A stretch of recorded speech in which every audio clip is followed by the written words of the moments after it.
Sí, ya sabes, escucha.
Escucha.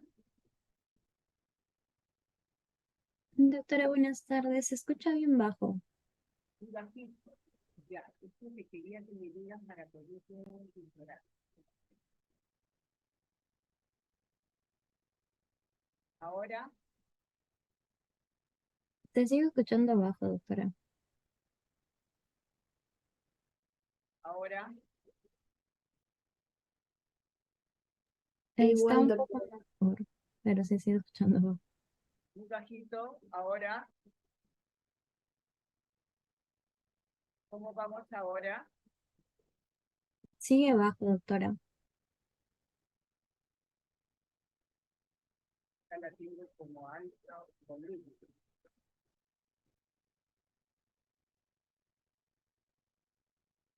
Para altavoz. Ahora, Sigue igual, doctora.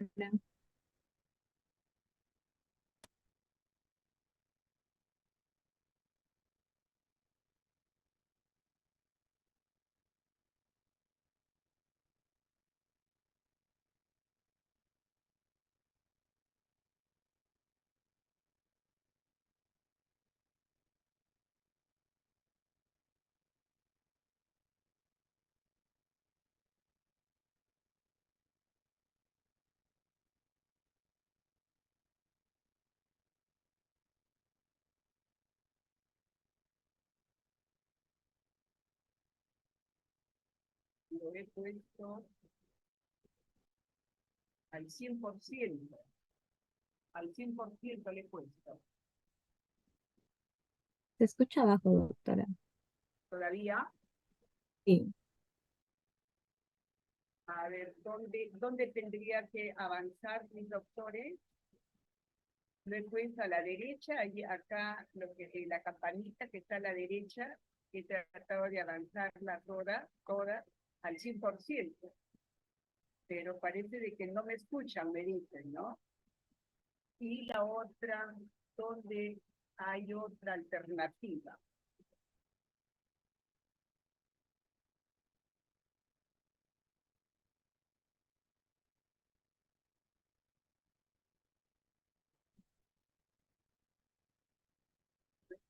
No veo otra. ¿Alguna sugerencia por parte de ustedes para ver dónde tengo que marcar mis alumnos? Doctora, en todo caso podría acercarse un poco al micrófono de la laptop para que la podamos escuchar. Ah, ya, perfecto.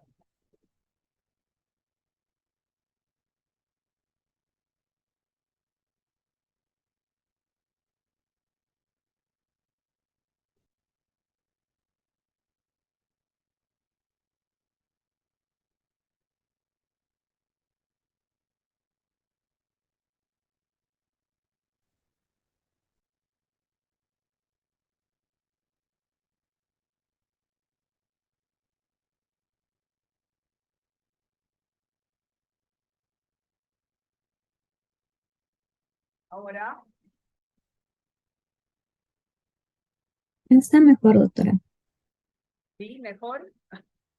Ay, le he dado la vuelta, me he dado yo la vuelta.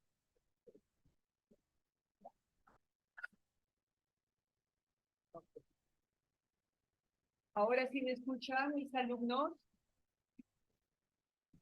He puesto la silla en sentido contrario. Sí, doctora. ¿Sí? Oh, ok, ya. Entonces, para no perder tiempo, porque he utilizado el mismo link. Sé que esta estaba programada a las 5 de la tarde. Espero que pueda avanzar con ustedes. Lo que quería sí que me digan si esta presentación ya la tienen. La he mejorado y en PDF lo tiene la alumna Sheila Vázquez, por favor, ya para que la pidan a ella. Bueno, empezamos. La clase es tuberculosis pulmonar. Ustedes ya habrán hecho tuberculosis extrapulmonar y se habrán dado cuenta lo difícil que es diagnosticar desde el punto de vista bioquímico, molecular, inmunológico al paciente pediátrico. Acá yo les pongo, a ver, ¿sí? Para que ustedes puedan ver que hay una palabrita que la tengo como la palabra ajena. ¿No? Acá ustedes están viendo ajena. ¿Qué significa para nosotros, digamos, con la población pediátrica como agenda? Hasta el 2035 había una estrategia, el Organismo Mundial de la Salud invitaba a todos aquellos países que tenían, ¿no? Cifras muy importantes de prevalencia y nuevos casos de tuberculosis. Y de estas se dice que el 11% es de la población pediátrica. Lamentablemente, las cifras no se han podido actualizar de manera, digamos, transparente por el tema de la pandemia, ¿no? Entonces, la pandemia, de alguna manera, ha priorizado justamente la atención del virus SARS-CoV-19, pero ustedes saben que dentro de eso, la fragilidad en la atención de los programas de tuberculosis quedaron en pie, ¿no? Entonces, cifras sinceras no contamos en la población pediátrica. Y probablemente también en el adulto, ¿no? Si uno ve este informe, ¿no? De tuberculosis, un reporte global del Organismo Mundial de la Salud al 2021, hay una gran preocupación porque en los periodos, por ejemplo, para lo que es tratamiento, ¿no? En todas las edades, fíjense, solamente se ha conseguido un 50% de tratamiento, ¿no? En este periodo. Se supone que había un promedio de 40 millones para ver y solamente se puede decir que estábamos en un aproximado 50%. Lo mismo ha pasado con el tema de los niños. Básicamente, ustedes miran, hay un 41% que solamente ha permitido en esta temporada. Entonces, demostrarles que es una preocupación. Y fíjense, para nosotros, por ejemplo, Estados Unidos no es un país que realmente nos da de preocupación, pero últimamente se han visto que en los temas de inmigración, como lo que está pasando en Europa y en países, por ejemplo, ¿no? Alemania, que es invadido por Pakistán, marroquíes, etc., y Estados Unidos por Latinoamérica, ¿no? Entonces, se ha visto que es necesario reportar casos y el incremento de estos porcentajes resultantes, ¿no? En términos generales, al 2021 estamos viendo que la población, ¿no? Uno siempre decía, ¿no?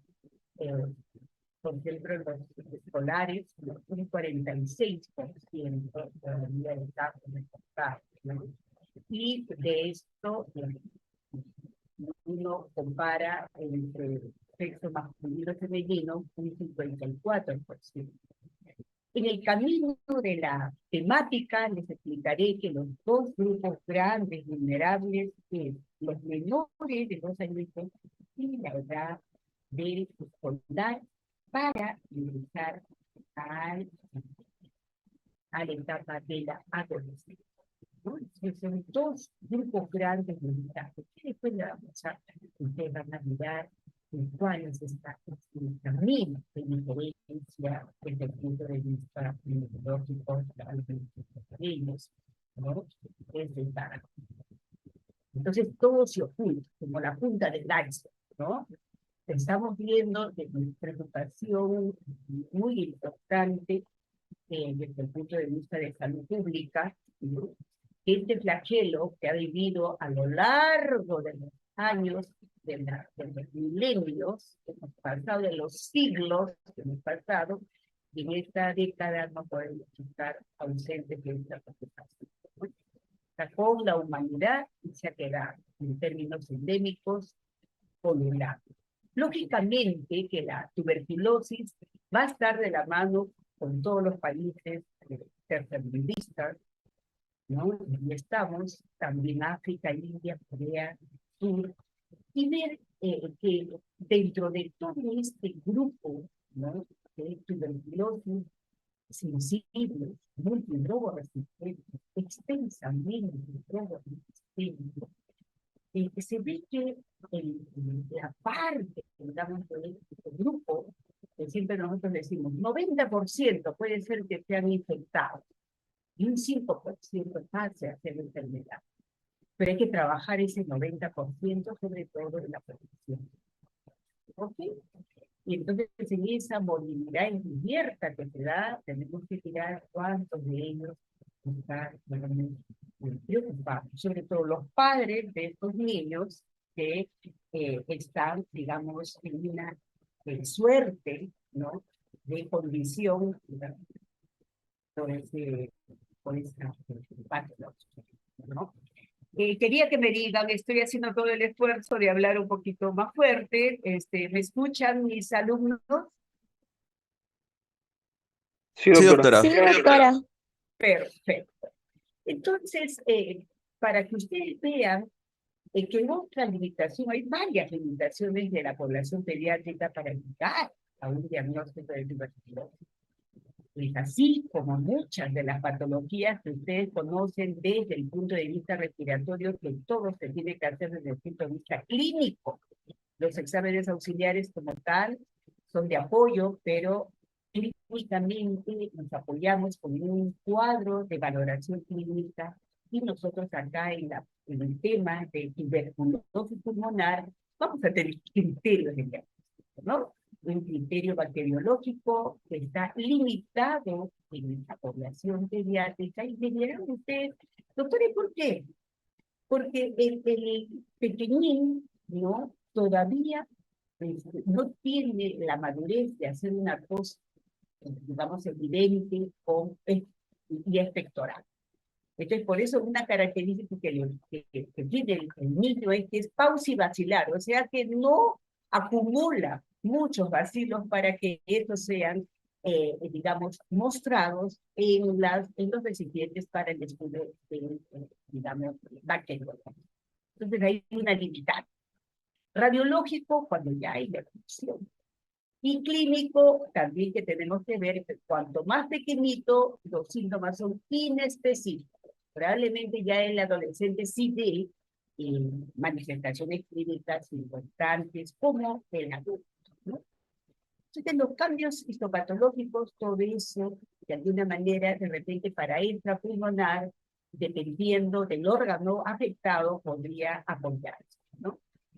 Entonces, ¿cuál es lo más importante que nosotros tenemos que ver en nuestra población, ¿no? Sobre todo en estos pequeñines? Es en la parte de contacto. Fíjense, qué importante es, y les cuento, que cuando vienen a atención primaria, se demoran los pacientitos y hacen neumonías de evolución recurrente, neumonías recurrentes, y cuando ya uno trata de ampliar los datos, los antecedentes, señoras, un niño está complicando. Es mejor que nos diga si usted o alguien del entorno del niño está infectado. Entonces ahí, porque les da vergüenza mis alumnos. No es fácil sacar la información. Pero aquel tosedor, como contacto, más de 2 semanas, pues ya es algo que nos da para pensar que ese niño probablemente esté con dengue. ¿Ok? Poblaciones de nosotros más frecuentemente Lima y el Callao se las lleva de mano, como se dice, ¿no? Y también está el Quintos Amazonas, ¿no? Y Callao, Lima, cerca de Lima, sobre lo que me de los centros educativos también se encuentran limitados en la información y el registro. Así que eso también para nosotros hay mucho por trabajar, mis queridos alumnos. Entonces, el reto que yo les decía de esa enfermedad crónica emergente, que un tercio de la población mundial está infectada, mi niño es paucibacilar porque no forma mucho la colonia, ¿no? Entonces, eso es necesario que ustedes vayan evaluando y viendo que en todo caso es una limitada. Lo otro, síntomas inespecíficos, y lo otro también si el paciente es desnutrido. Como ustedes habrán visto, el gran porcentaje de niños que tenemos con malnutrición por déficit, vemos que también puede ser que esa valoración clínica de TPR no nos ayude mucho, ¿no? Puede ser desnutrición y pueden salir unos falsos negativos. El riesgo de enfermedad, entonces, es mayor en el pequeño, porque no localiza, no hay síntomas inespecíficos, y después vamos a ver rápidamente que esto llega a ser enfermedades más desde el punto de vista sistémico. ¿Cómo? ¿Cuál, doctora? La TBC, ¿no? Así. Entonces, esto ya ustedes por el curso de medicina interna saben que están muy pegaditos los factores de riesgo en relación a los aspectos socioeconómicos, el atendimiento. Esta laminita, si la entendemos, fácil es su temática de tuberculosis, ¿no? Yo les comentaba que el riesgo de desarrollar tuberculosis desde ese momento de exposición, infección y enfermedad, ¿no? En este proceso donde están detenidos, vemos el que tiene mayor vulnerabilidad sobre este mundo, ¿no? Los infantes, los pequeñitos menores de 2 años y nuestros escolares.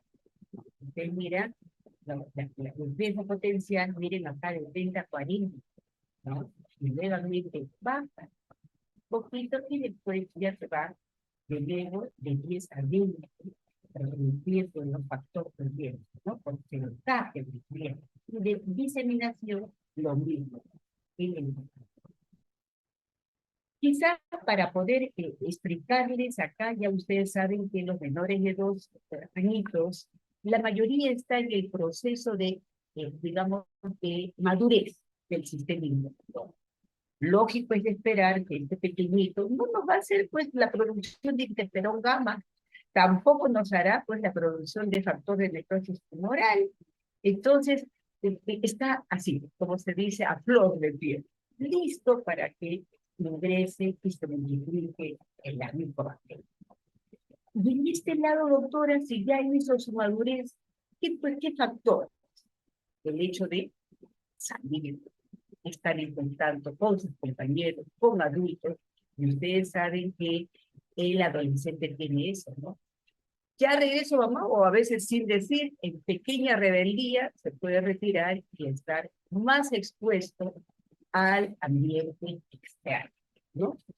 Entonces estos pequeños también, los pequeños adolescentes también potencialmente tienen riesgo por, digamos, la permanencia fuera con el amor.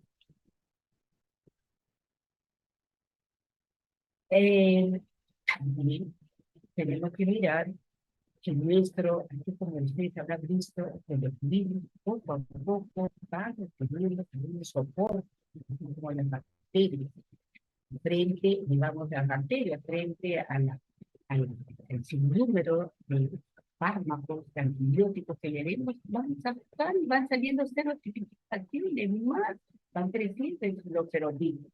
Lo mismo, una característica de la micobacteria es eso, su velocidad de replicación, la mutación. Son mutantes resistentes. ¿Y qué le confiere eso, doctora? ¿Por qué tiene esa capacidad? Pues esa capacidad celular, que tiene lípidos, que tiene proteínas, y que de alguna manera eso es como una armadura importante. Yo siempre les digo, ¿no? Gana, ¿no? Gana el famoso micobacterio si es que, digamos, las condiciones, ¿no? Lo permiten, ¿no? Las condiciones de ese lactante, del escolar y de ese proceso, ¿no? Si las condiciones, digamos, del microambiente son buenas, bueno, entonces puede persistir. Pero si no, lo atrapa, porque tiene una armadura muy grande, ¿no? Rica, como se dice, en todo lo que nosotros conocemos, como por ejemplo, mencionarles el ácido glicólico, los ácidos grasos, es una pared gruesa, importante. El lipoarano no manano. Mira, después, el lipoarabino manano, así como el ácido glicólico, son importantes y ahí es donde la farmacopea debe ingresar. Necesario es que ustedes sepan dónde va a actuar, por ejemplo, la isoniazida, ¿no? En esta parte del ácido glicólico y también en la lipoarano manano. De esa manera es necesario que ustedes conozcan entonces estas divisiones hermosas, que yo les digo hermosas en el sentido de que habilidad, ¿no? Que riqueza, por eso es que también estamos nosotros enfrentándonos a esta difícil tarea en el manejo, ¿no? Un manejo, digamos, con muchas drogas, porque tiene que ingresar en toda esta gama de una membrana, como se dice acá, plásmica, la membrana plásmica, por acá, toda la membrana plásmica, el peptidoglicano, el otro que es el alanino galactamato, todas ellas se mencionan porque ahí es donde actúan los fármacos. ¿Sí? Y la D, que es la fuerza con la que resiste toda esta, por eso se llama mecánica resistente, la lipoarabino manana. ¿Sí? Entonces, todo es necesario para que ustedes vean que desde el punto de vista de su tarea, mi respeto, ¿no? ¿Verdad? Que dicen mis alumnos, ¿no? Fuerte, es fuerte.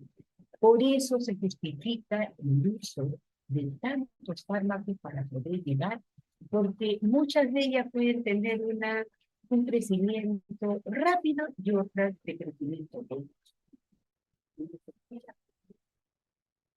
En el ingreso, ¿no? de este famoso bacilo, ustedes habrán visto también, fácil que ustedes puedan resistir, si que como quiera, tienen un buen sistema inmunitario. Pero ya les he dicho las limitantes que tiene la muerte. Ustedes también ya conocen, por el curso de medicina interna, que para ingresar ha sido, digamos, la forma de transmitir a través de la tos, que evite ese enfermo, ¿no? Y a través de lo que queda en el aire, las famosas gotitas de flujo, ¿no? Ese flujo que se escribe con doble, ustedes han visto que está así, ¿no? Que se escribe. Por lo general, estas gotitas, digamos, hacen un aproximado, que una gotita transporta aproximadamente 10 vacíos. El adulto, como tiene ya la tos, y expectora cantidad, en una tos que expectora son por lo menos aproximadamente cerca de 3.000, ¿no? Gotitas de fluido. Se saca la cuenta que nos decíamos que una gotita de fluido era un vacío. ¿Cuántos está? Y el tema, mis doctores se acordarán ustedes, que esas eran, se revienta el airecito todo el pie, la gotita, ¡plá! Y el vacío está ahí solo, al intervenir. Si él está conversando con el amigo o con el hijito, se dice que la permanencia más de 4 horas permanentes en el microambiente, riesgo potencial de contagio. Entonces, es otro criterio que ustedes tienen que conocer. Y ahí, la exposición de la tos es por 1 metro de distancia. Mis alumnos, ustedes van a ser internos, y se ha visto también como una preocupación de artefacto, ¿no? Justamente que el interno se expone, porque puede ser que ustedes no lo han visto, están corriendo con las muestras para llevar al laboratorio, ir a sacar cita para rayos, es decir, se movilizan, y por ahí quedó permanente durante 1 hora, debe estar ahí, y la distancia. Ustedes no lo han visto, no hay nadie que está tosiendo, pero permanente. Entonces hay que tener bastante cuidado, ¿no? En esa forma, digamos, donde nosotros vimos, dice que digamos, su primer, como dice, la célula presentadora de antígenos, ¿no? Está ahí, es el macrófago. Resiste, pero fagocita y no puede hacer todavía esa función de digerir, se ayuda, se apoya, ¿no? Tanto el macrófago como la célula dendrítica por los linfocitos. Y esos linfocitos que nos van a apoyar dándonos es una forma, una modalidad muy importante de apoyo, de apoyo. Entonces, por acá probablemente el paciente quedó muy bien, pero va, como se dice, paseándose por ahí, pero a través de esto va haciendo, como se dice, una forma de calcificación. Un granuloma se va formando a través de las células multinucleadas, está la célula macrófago y también las células epiteliales. Y la que llena ese granuloma es los fibroblastos. Así pueden permanecer, quién sabe, por 6 meses, salvo que por ahí se recompense el paciente y debute, ¿no? Si es que no hay, la puede perder. Se dice que casi la mayoría, ¿no? Ustedes escucharon, 1/3 de la población mundial está infectada. 1/3. Entonces ustedes, mis internos, tienen que tomar tempranito un buen desayuno para proteger. Entonces, la exposición, estas son las formas de presentación que pasa nuestra población pediátrica. Si solamente esa exposición por un tiempo corto, podemos decir que es entero. Entonces ya todo, podríamos decir que el PTB negativo, no hay, el paciente está asintomático, flaca, tórax normal. Muy bien. En la infección, en esa exposición, el pequeñito baja un poquito su defensa y se nota porque el PPD sale positivo. Y el resto, flaca de tórax, síntomas, no lo hay. Y en la enfermedad ya se exponen los síntomas, el PPD y una radiografía. Entonces, como yo les decía a mis alumnos, el criterio de diagnóstico para la población está basada en el criterio epidemiológico, o sea, la búsqueda de contacto requiere que se hagan por los centros educativos, los famosos tamizajes, y ellos se ven muy entonces, el ritmo potencial que ustedes mismos se dan cuenta que es ¿cierto? Factores criterio clínico, radiológico, que vamos a ver para que ustedes. Hay una parte para ya la etapa del banco electoral que se llama ¿cuándo se escuchar de tuberculosis? A través de este síndrome de impregnación que se activa. Ese granuloma que lo tenían bien envueltito con su participación de las células, pero por ahí de repente se activa, pero ya de más, o sea, por querer proteger el factor de necrosis tumoral, que clínicamente está establecido de que ustedes lo ven a ese niño con diaporesis, ahí está,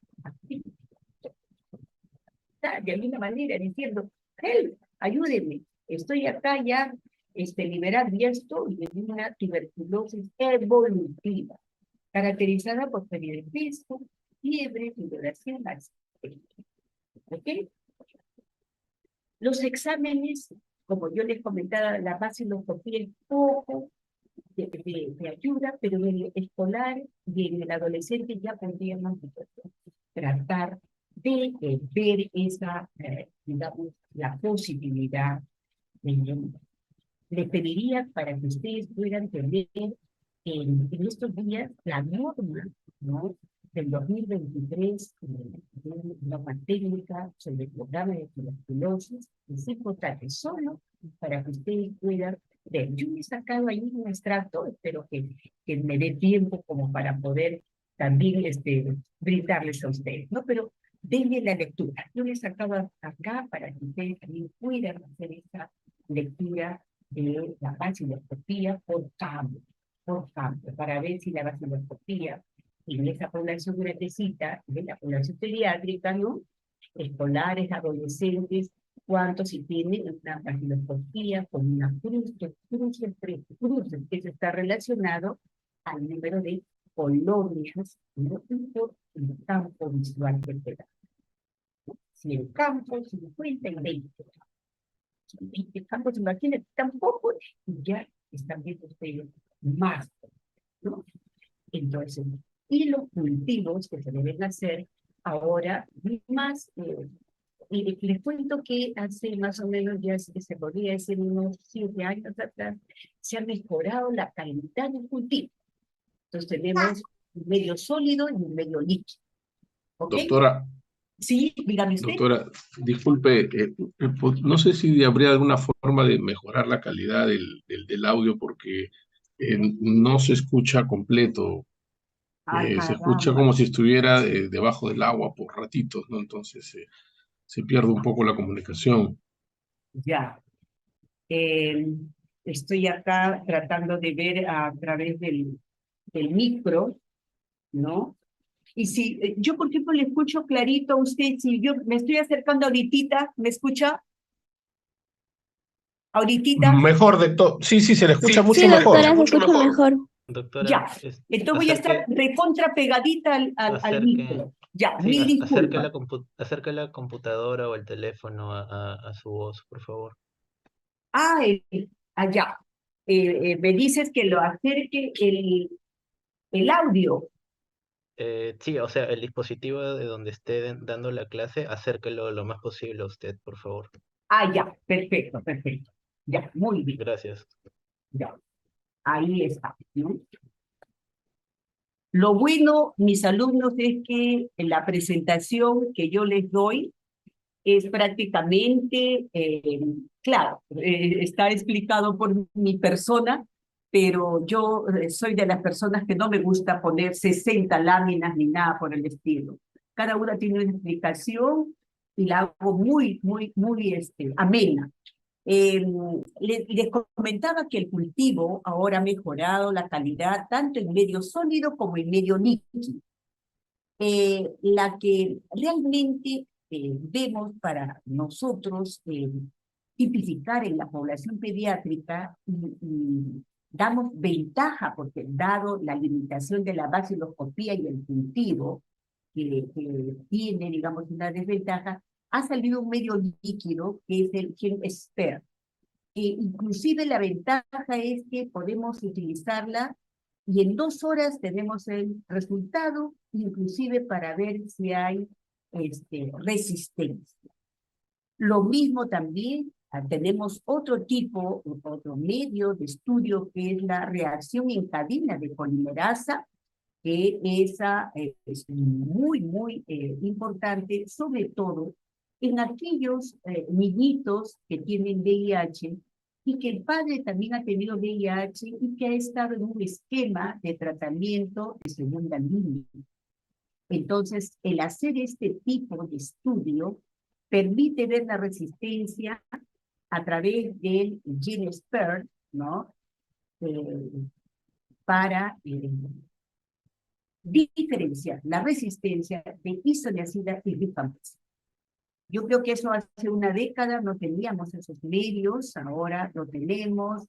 Lo que falta es brindar capacitación al personal dentro del programa. ¿Ok?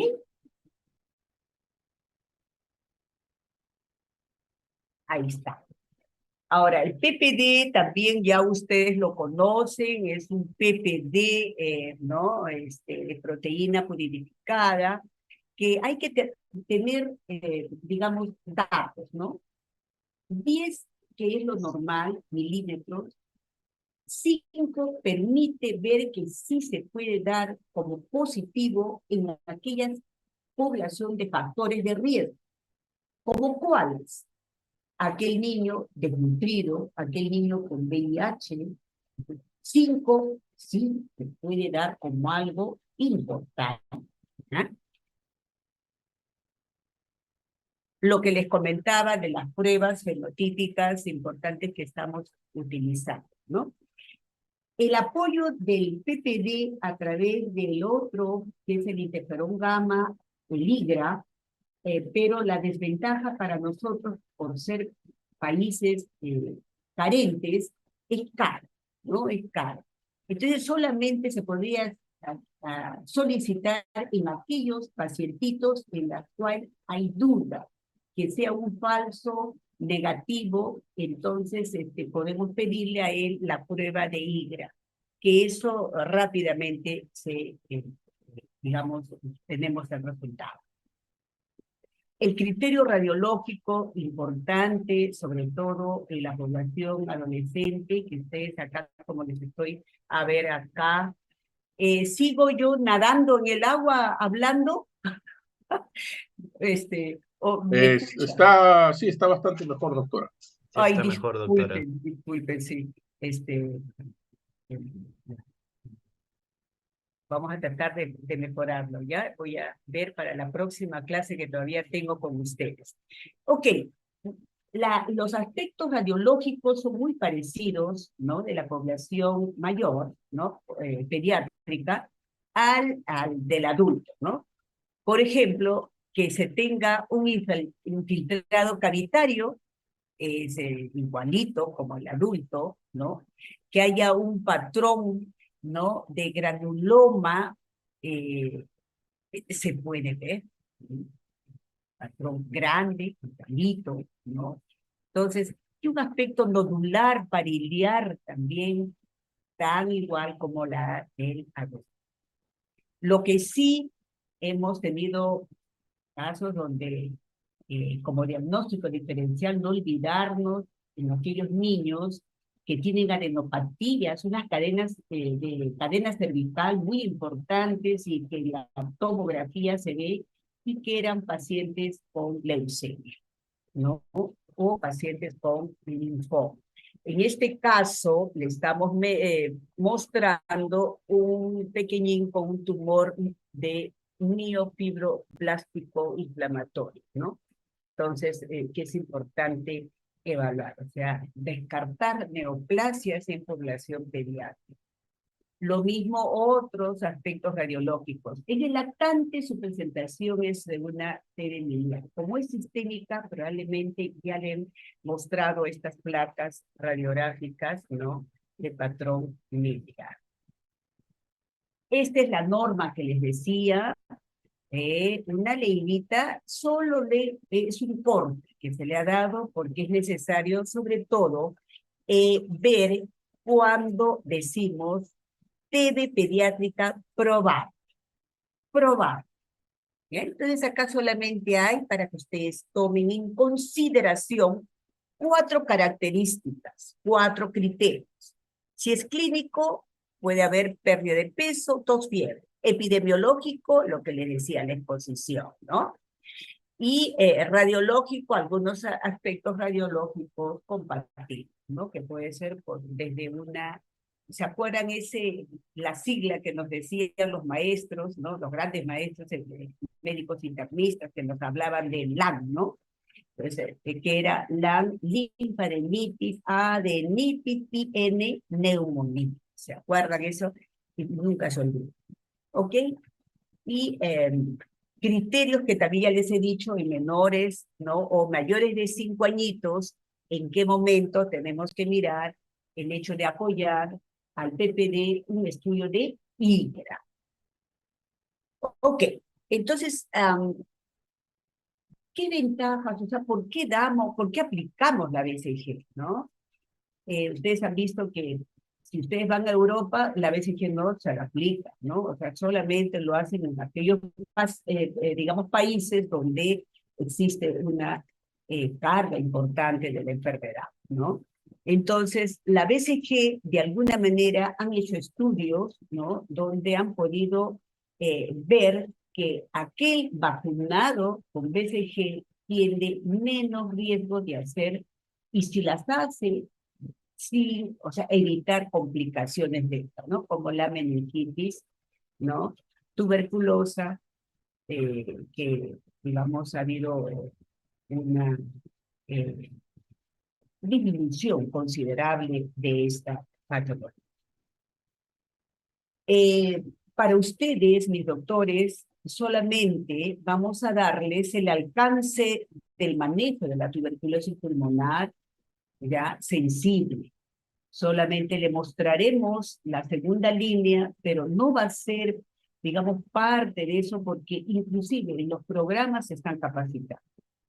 Es mentira el decirles que vamos a hacer, simplemente será un informe, ¿no?, para que ustedes complementen la lectura de esto, pero no se les va a tomar examen sobre todo lo que es segunda línea en inyectables o cuál es el tratamiento para una XDR, una MDR.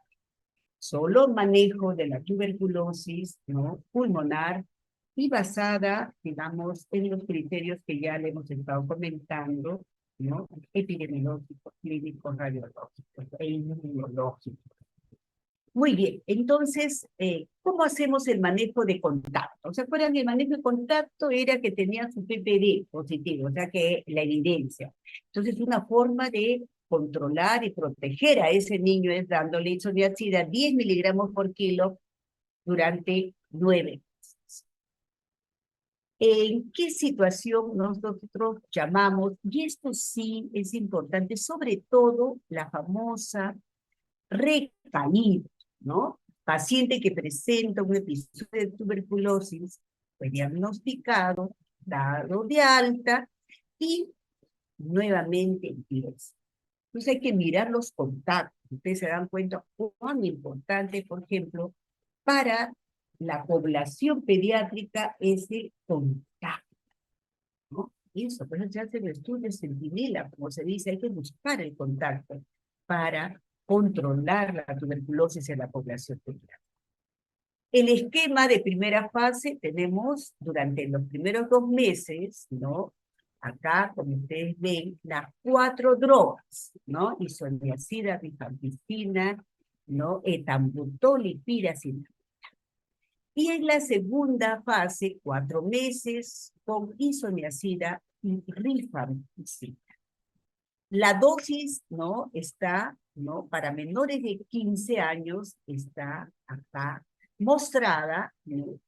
Como la mnemotecnia que siempre se les dice, ¿no? IRP, entonces, acá 10, 15, 35 y 20. Baja un poquito, ¿no? 10, 15, sube y después baja.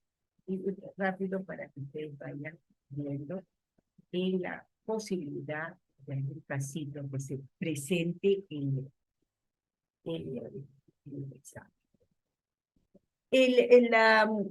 Los casos de tuberculosis, los nuevos, siempre hay que hacer ese estudio molecular que les decía, que ahora con ese GeneSpert, ¿no? Qué importante, y el Genotype, ¿no? Para ver si hay resistencia. O sea, ahora los fluxogramas de tratamiento consideran siempre el hecho de ver la resistencia de estos dos parámetros. Llevando de la mano ese mecanismo de acción, ¿se acuerdan que les contaba de esa pared, ¿no? Celular tan rica ¿cómo se dice?, en proteínas y grasas, ¿no? Estamos viendo que la rifampicina actuaría a nivel, ¿no? Acá, si vemos, controlando en el RNA polimerasa, la rifampicina.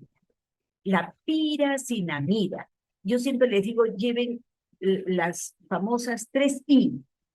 Piracinamida. Intracelular. Facilísimo, ¿ya? Para que se acuerden de esta acción que tiene la piracinamida. O sea, está dentro de esa cadena, ¿no? La cadena que hemos estado viendo nosotros.